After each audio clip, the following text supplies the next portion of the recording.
அனைவருக்கும் வணக்கம். இந்த பதிவில் நம்ம என்ன பார்க்க போகிறோம் அப்படின்னா, தைப்பூசத்திற்கு யாரெல்லாம் மாலை போடக்கூடாது அப்படிங்கிறத இந்த பதிவில் பார்க்கலாம்.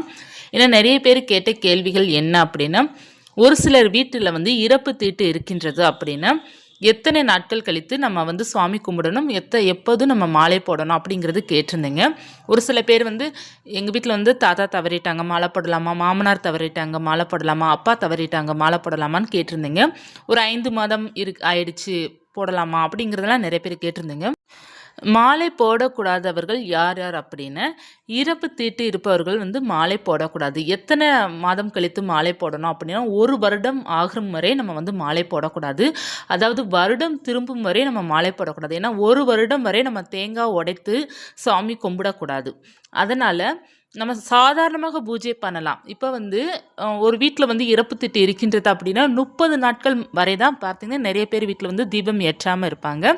அதற்கு எடுத்து பார்த்தீங்கன்னா நம்ம 30 நாள் கழித்து நம்ம 30 நாள் பார்த்தீங்கன்னா அவங்களுக்கு சுவாமி கும்பிட்டுட்டு அடுத்து பார்த்தீங்கன்னா நம்ம வீட்டில் விளக்கேற்றி வைத்து வழிபாடு செய்வாங்க. 30 நாள் தான் நமக்கு தீட்டு அப்படிங்கிறது சொல்லுவாங்க. எளிமையாக விளக்கு வழிபாடு மட்டும் செய்வாங்க. இப்போ நம்ம பெரியதாக பூஜை பண்ணணும் அப்படின்னா, இந்த தேங்காய் பழம்லாம் உடைத்து பூஜை பண்ணணும் அப்படின்னா நமக்கு 1 வருடம் வரை நம்ம காத்திருக்க வேண்டும். 30 நாள் கழித்து நம்ம சாதாரணமாக விளக்கேற்றி வைத்து பூஜையில் வழிபாடு தாராளமாக செய்யலாம். மாலை போட்டு வழிபாடு செய்யணும் அப்படின்னா 1 வருடம் ஆக வேண்டும். அதாவது 1 வருடம் ஆகாமல் மலை மேலே இருக்கிற கோவிலுக்கு போகக்கூடாது. அதாவது இப்போ எக்ஸாம்பிளுக்கு இப்போ பழனி கோவிலுக்கு நீங்கள் போகிறீங்கன்னு நினச்சிங்க அப்படின்னா 1 வருடம் ஆகாமல் அந்த பழனி படிக்கட்டில் நம்ம ஏறக்கூடாது. திருப்பதி அந்த மாதிரி கோவிலுக்கு நம்ம போகக்கூடாது. இந்த மாதிரி மலை கோவிலுக்கெலாம் நம்ம போகக்கூடாது அப்படிங்கிறது ஐதீகம்.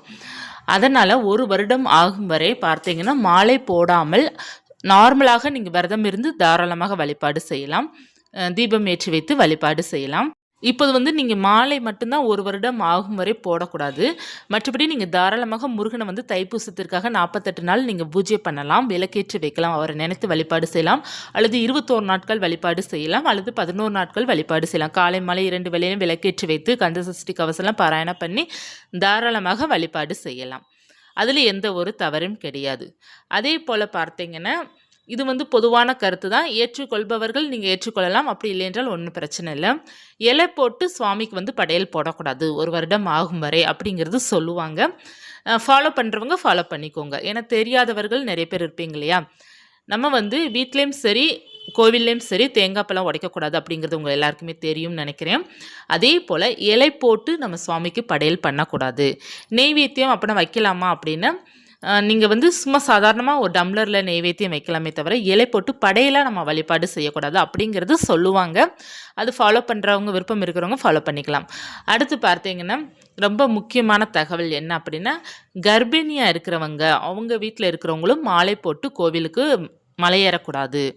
அதே போல் பார்த்தீங்க அப்படின்னா தேங்காய் உடைக்கக்கூடாது. கர்ப்பமாக இருக்கிறாங்கன்னு தெரிந்த உடனே பார்த்தீங்கன்னா தேங்காய் நம்ம உடைக்கவே கூடாது. உடைத்து சுவாமி கும்பிடக்கூடாது, மலை கோவிலுக்கு போகக்கூடாது. இது கடைபிடிக்க வேண்டும். அடுத்து பார்த்தீங்கன்னா இறப்பு தீட்டு இருக்கின்றது மாதிரி பிறப்புக்கும் பார்த்தீங்கன்னா நமக்கு 30 நாள் தீட்டு இருக்கும். குழந்தை பிறந்தது அப்படின்னு 30 நாள் தீட்டு இருக்கும். நீங்கள் 30 நாள் கழித்து நீங்கள் மாலை போட்டு வழிபாடு செய்து கொள்ளலாம். 30 நாள் வரையே நம்ம கோவிலுக்கு போகக்கூடாது, விளக்கும் போடக்கூடாது. 30 நாள் ஆகணும். பிறப்பு தீட்டுக்கு 30 நாள் ஆகணும். அதே போல் ஒரு வீட்டில் பார்த்தீங்கன்னா பொண்ணு பெரிய பொண்ணு ஆகிட்டாங்க, வயசுக்கு வந்துட்டாங்க அப்படின்னாலும் 30 நாட்கள் அல்லது 16 நாட்கள் ஆகணும். ஒரு சில பேர் 16 நாட்கள் கடைப்பிடிப்பாங்க, ஒரு சில பேர் 30 நாட்கள் கடைப்பிடிப்பாங்க. பொதுவானது 30 நாட்கள் தான்.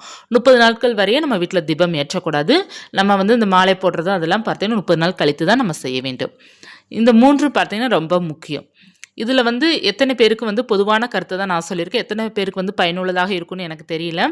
ஏன்னா நிறைய பேருக்கு ஒவ்வொரு குடும்பத்திற்கும் ஒவ்வொன்றும் மாறுபடும். நிறைய கடைபிடிப்பாங்க. நான் சொன்னது பொதுவான 3 தகவல் பற்றி தான் சொல்லியிருக்கிறேன். ஒவ்வொரு விஷயங்கள் ஒவ்வொரு விதமாக கடைபிடிப்பாங்க. ஒரு சில பேரில் பார்த்தீங்கன்னா வீட்டு வாசலில் கோலம் கூட 1 வருடம் ஆகும் வரை போட மாட்டாங்க. ஒரு சில பேர் 6 மாதம் வரை சுவாமி கூட கும்பிட மாட்டாங்க, 3 மாதம் கும்பிட மாட்டாங்க, அடப்பு இருக்குது அப்படின்னாலும் கும்பிட மாட்டாங்க. ஒரு சில பேர் 30 நாட்கள் கழித்தே எல்லா கோவிலுக்குமே போக ஆரம்பிச்சிடுவாங்க. அது ஒரு சில பேர் ஒவ்வொரு முறையும் ஃபாலோ பண்ணுவாங்க. அவங்கவுங்க குடும்பத்திற்கு ஏற்ற அதாவது அவங்கவுங்களுக்குன்னு ஒரு கணக்கு இருக்கும் பார்த்தீங்களா, ஒரு பரம்பரையோட பழக்கம் இருக்கும் பார்த்தீங்களா, அவங்களுக்கு தெரியல உங்களுக்கு, இப்போ நீங்கள் பார்க்குறவங்கள சின்ன வயசாக தான் இருப்பீங்க. இப்போ உங்களுக்கு தெரியல அப்படின்னா உங்கள் பாட்டி தாத்தா மற்றவர்கள் இருப்பாங்க, உங்கள் குடும்பத்தில் சொந்தக்காரங்க இருப்பாங்க பார்த்தீங்களா, அவங்கக்கிட்ட கேட்டு டிஸ்கஸ் பண்ணிக்கோங்க. இந்த விஷயங்கள்லாம் பார்த்தீங்கன்னா யூடியூப் பார்த்த உடனே நம்ம வந்து அதை அப்படியே ஃபாலோ பண்ணணுங்கிறது கட்டாயம் கிடையாது. ஏன்னா இது ரொம்ப முக்கியமான விஷயங்கள். பிறப்பு திட்டு இறப்பு திட்டுலாம் நம்மளுடைய குடும்பம் வந்து ஒவ்வொரு வகையிலும் மாறுபடும். அதனால் நம்மளுடைய சொந்த பந்தத்திட்ட தான் நம்ம கேட்கணும். நீங்கள் இதெல்லாம் பார்த்தீங்கன்னா யூடியூப் அப்படிங்கிறது பொதுவான கருத்தாக மட்டும் தான் நீங்கள் எடுத்துக்க முடியுமே தவிர நம்ம என்ன ஃபாலோ பண்ணணும் அப்படிங்கிறது நம்மளுடைய சொந்த பந்தத்திட்ட மட்டும்தான் இந்த விஷயத்தில் மட்டும் நீங்கள் கேட்கணும். மற்ற எந்த விஷயங்களாக இருந்தாலும் நீங்கள் யூடியூப்பில் பார்த்து ஒரு ரெஃபரன்ஸாக எடுத்து நீங்கள் ஃபாலோ பண்ணலாம், தவறு கிடையாது. இந்த தீட்டு பொறுத்தவரையும் நம்ம குடும்பத்தில் என்ன பண்ணுவாங்க, நம்மளுடைய ஃபேமிலியில் வந்து எதை கடைப்பிடிப்பாங்க அப்படிங்கிறத நீங்கள் கேட்டுக்கிடணும். இப்போ நீங்கள் வந்து ஒரு சின்ன வயசாக இருக்கிறீங்கன்னு உங்களுக்கு தெரியல அப்படின்னு உங்களுடைய சொந்த பந்தத்தில் எத்தனையோ பேர் இருப்பாங்க இல்லையா, அவங்க வீட்டில் வந்து ஏதாவது ஒன்று நடந்திருக்கும். எல்லாருக்குமே பார்த்தீங்கன்னா பிறப்பு இறப்பு வந்து பொதுவானதான், அது இயற்கை கொடுக்கறது. ஸோ அந்த மாதிரி யார் வீட்டில் இருந்தது அப்படின்னா அவங்க எப்படி ஃபாலோ பண்ணியிருந்தாங்க அப்படிங்கிறதெல்லாம் கேட்டுக்கோங்க. அதுதான் உங்களுக்கு நன்மையை கொடுக்கும். நம்ம வந்து நிறைய பேர் வந்து நீங்கள் யூடியூப்பில் தான் இதை வந்து டவுட்டாகவே நிறைய கேட்குறதுனால தப்பு கிடையாது. ஏன்னா அது வந்து நமக்கு வந்து ஃபாலோ பண்ண முடியுமா அப்படிங்கிறதா நமக்கு ஒரு டவுட்டு. சரி, ஏன்னா ஒவ்வொருத்தருமே ஒவ்வொரு மாறுபாடு இருக்கும். நிறைய பேர் பார்த்தீங்கன்னா 30 நாள் வரைய வந்து வாசலில் கோலம் போடக்கூடாதுன்னு சொல்லுவாங்க. ஒரு சில பேர் வந்து 1 வருடம் வரை கோலம் போடக்கூடாது சொல்கிறாங்க. ஒரு சில பேர் 30 நாட்கள் கழித்தே கோலம் போட்டு வீட்டில் வந்து மணி எடுத்து எல்லாம் சாமி கும்பிட்டு பூஜையெல்லாம் சிறப்பாக பண்ணுறாங்க. ஒரு சில பேர் வந்து 1 வருடம் ஆகும் வரை பார்த்தீங்கன்னா எந்த பூஜையுமே செய்கிறதில்ல, நார்மலாக விளக்கு மட்டும் ஏற்றுறாங்க. ஒரு சில பேர் எந்த கோவிலுக்குமே போகிறதில்ல 1 வருடம் ஆகும் வரை. இப்படி தான் ஒவ்வொரு குடும்பத்திற்கும் ஒவ்வொன்று நமக்கு மாறுபடும். என்னை பொறுத்த வரைக்கும் நான் உங்களுக்கு ஸ்மால் அட்வைஸ் என்ன சொல்கிறேன் அப்படின்னா, இந்த மாதிரி தீட்டு இருக்கா, நீங்கள் உங்களோட சொந்த பந்தத்திட்ட மட்டும் கேளுங்க, அதுவே நல்லது. இது வந்து நீங்கள் வந்து யூடியூப்பில் சர்ச் பண்ணி பார்க்குறீங்களா, தவறு கிடையாது. இதை வந்து நீங்கள் தெரிந்து கொள்ளுங்கள், தவறு கிடையாது. ஆனால் நீங்கள் ஒரு முடிவு அதில் எடுக்கிறீங்க அப்படின்னா உங்களுடைய சொந்த பந்தத்திட்ட கேட்டு தான் நீங்கள் முடிவெடுக்கணும். ஏன்னா ஒவ்வொருத்தருக்குமே ஒவ்வொன்றும் மாறுபடும். உங்கள் வீட்டில் இருக்கிறவங்க யாராவது எதாவது ஃபாலோ பண்ணியிருப்பாங்க, அது வந்து நீங்கள் ஃபாலோ பண்ணாமல் யூடியூப்பை பார்த்து நீங்கள் அதை ஃபாலோ பண்ணிங்கன்னா அவங்க உங்களை வந்து திட்டுவாங்க. இல்லைன்னா எதுனா ஒன்றுன்னு வச்சுக்கோமே, நீ இந்த மாதிரி பண்ணனால தான் இப்படி ஆயிடுச்சு அப்படிங்கிறது வீட்டில் இருக்கிற பெரியவங்க வந்து உங்களை பேச ஆரம்பிச்சிடுவாங்க. ஸோ எல்லா பக்கமே சிக்கல் தான். நம்ம வந்து ஒரு சோசியல் மீடியா பார்த்து எல்லாமே நம்ம முடிவு எடுக்கணும் அப்படிங்கிறது கிடையவே கிடையாது. இது வந்து தகவல் தான் தெரிந்து கொள்ளணுமே தவிர மற்ற எல்லாமே நம்மளுடைய சொந்த பந்தத்தில் இருந்தால் நம்ம அந்த தகவலை நம்ம எடுத்துக்கொள்ளணும். அதுதான் நல்லது. அதே போல் நம்ம இறைவன் வழிபாட்டில் ஏதாவது ஒரு குழப்பங்கள் நமக்கு இருக்கின்றது, இதில் இது செய்யலாமா அது செய்யலாமா, தவறா சரியா அப்படிங்கிறது உங்களுக்கு அதில் ஒரு குழப்பம் இருக்கின்றது. எத்தனை யூடியூப் சேனல் பார்த்தாலும் எனக்கு அந்த குழப்பத்திற்கு ஆனால் முற்றுப்புள்ளி வரலை, அந்த குழப்பம் தீரலை அப்படி இருந்தால் கூட இறைவனை பற்றி உங்களுக்கு வந்து கேள்விகள் பார்த்தீங்கன்னா நமக்கு எந்த இறைவனை பற்றி உங்களுக்கு இது குழப்பமாக இருக்கும். இப்போ வந்து முருகனை பற்றி நீங்கள் தைப்பூசத்திற்காக ஒரு சில தகவல் எடுக்கணும்னு நினைக்கிறீங்க, ஆனால் குழப்பமாக இருக்குது அப்படின்னா உங்கள் வீட்டு பக்கத்தில் முருகன் கோவில் கட்டாயமாக இருக்கும். அங்கே இருக்கிற பூசாரிகிட்ட நீங்கள் கேட்டீங்க அப்படின்னு அவங்க சொல்லுவாங்க. ஏன்னா அவங்க வந்து நிறைய அவங்களுக்கு அனுபவம் இருக்கும். அவங்கக்கிட்ட சொல்லி நீங்கள் தெரிந்து கொள்ளலாம். எந்த ஒரு இறைவனை பற்றி குழப்பங்கள் இருந்தாலும் நம்ம வந்து முருகன் கோவிலில் பூசாரிகிட்ட கேட்டால் நமக்கு A to Z எல்லாமே சொல்லிடுவாங்க. ஏன்னா நான் அப்படி தான் நான் பார்த்தீங்கன்னா நிறைய தகவல் நான் தெரிந்து கொண்டு தான் உங்ககிட்ட நான் சொல்லிகிட்ருக்கேன். ஏன்னா நம்ம அவங்கக்கிட்ட கேட்டாலே எது சரி எது தவறு அப்படிங்கிறது நமக்கு எல்லாமே சொல்லிடுவாங்க.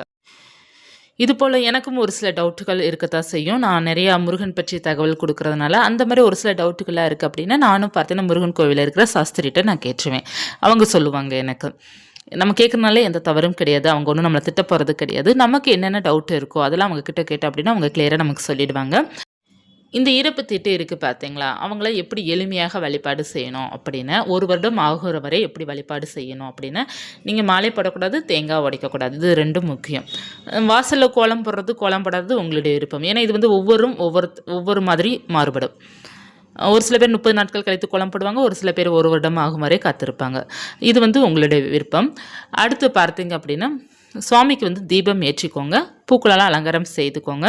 செவ்வரளி பூக்கள் சுவாமிக்கு ரொம்ப உகந்த பூக்கள். பவளமல்லி, சம்மங்கி, மல்லிகை இந்த பூக்கள்லாம் வைத்து நீங்கள் அலங்காரம் செய்துட்டு என்ன கிடைக்குதோ அதை வைத்து அலங்காரம் செய்துட்டு தீபம் ஏற்றி வைத்து சுவாமிக்கு வந்து நெய்வேத்தியமாக பாலும் தேனும் வைத்துக்கொள்ளலாம். அப்படி இல்லைன்னா உங்களுக்கு என்ன முடியுதோ அதை கல்கண்டு கூட நீங்கள் வைத்து வழிபாடு செய்யலாம்.